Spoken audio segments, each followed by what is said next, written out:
lost, you know? Now when I get lost in supermarkets, nobody gives a shit. Nowadays, for example, the other day, I went to the metro station, and I asked this random woman for directions, and she goes, "Stupid idiot bitch,"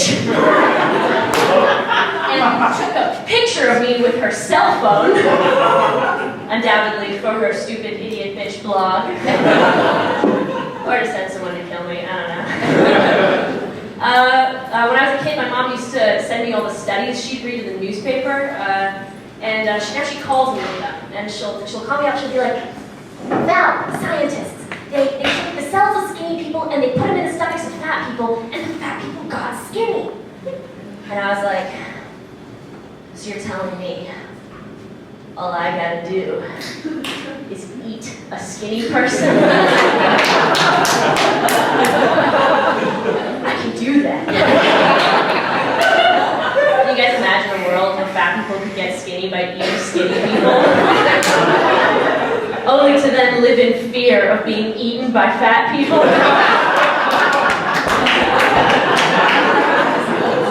Would they still want to be skinny?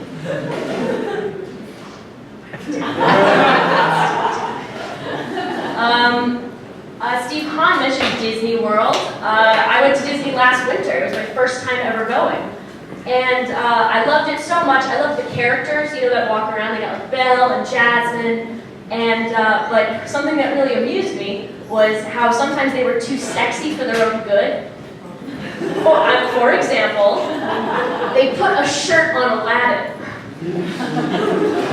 I would have given anything to be at that meeting where they made that decision. Like some executive was like, "God damn it, Aladdin's too hot!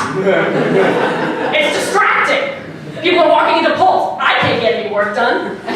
Stephen Accountant can't get any work done. Why do they draw him so hot?" And the cartoonist is like, "I couldn't help myself." Another example is, if you're a big fan of Disney, you know that they don't have a Tarzan walking around. And it's because they did, and it was just a guy in a loincloth, and he got too much, quote, unwanted attention. Which is sad, but also, I kind of get it. Like, that's me as a mom, My kid's like, "Mommy, I want to go in the teacups." And I'm like, "Not now, sweetie, we're looking for Tarzan." "You are going to work it into the conversation that Mommy's single now." She's like, "But Mommy, look, it's Jafar." I'm like, "That will work."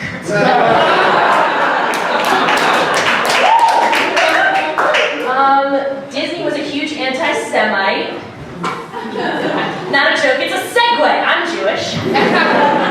That's seamless, you guys didn't even notice. I'm Jewish, and the other day I said to someone, I mentioned that I was Jewish, and she goes, "Oh, I'm so sorry." And I was like, "Why?" And she goes, "Oh, 'cause, the Holocaust." So I could not resist going, "The what?"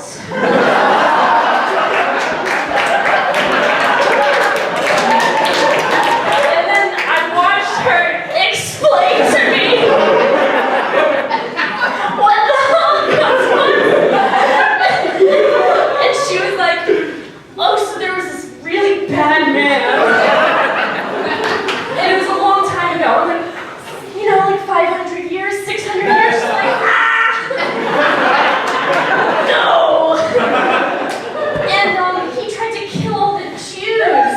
And I was like, "Well, did he have a really good reason?" And she was like, "Depends who you ask."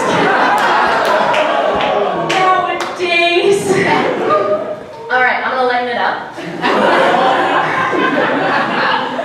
I think a lot about what I'd write in a suicide note. Yeah. I'm not going to commit suicide. I just like to think about what I'd write because it's a very powerful thing, Like, if you write a suicide note, put it on your bedside table, and then you die in like a freak accident. Like, if you write a suicide note and you get struck by lightning, people will think you have lightning powers. People will think you are depressed Thor. It could really backfire though. Like if you do that and then you like go down in a plane crash, they'll think you brought down the plane. Especially since I do end all my letters with "Death to America." My quirky sign off. You can also just like fuck with someone though. There's so much potential there. What's your name? Shay. Shay. I could be like, I'm doing this because of what Shay said on March 11th, 2014. And then you just for the rest of your life be wondering like, that girl struck herself with lightning because of me. Thank you guys for listening to my thoughts on the Holocaust and suicide. I'm gonna give you a little gift. I'm gonna give you guys the thing that I consider to be the funniest thing I've ever heard. It's very light, just very stupid. I hope you guys will enjoy it as much as I do. My friend told me recently, let's call her Margaret. Margaret told me that when she was in high school, she may or may not have accidentally put a tampon up her butt. So she was new to tampons, she didn't really know what was happening down there, and her exact words were, "It may or may not have been in my butt." Guys, it's hilarious to think about a girl walking around on her period with just a butt full of tampons. That's hilarious. But on another level, you know what it is that just keeps me warm at night, and I wake up in the morning and I think about it? Is how she wasn't sure.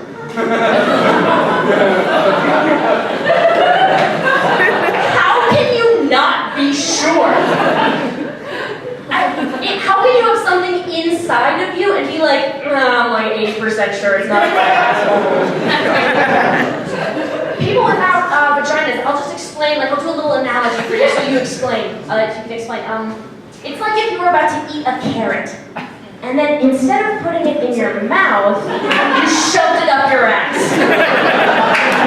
You know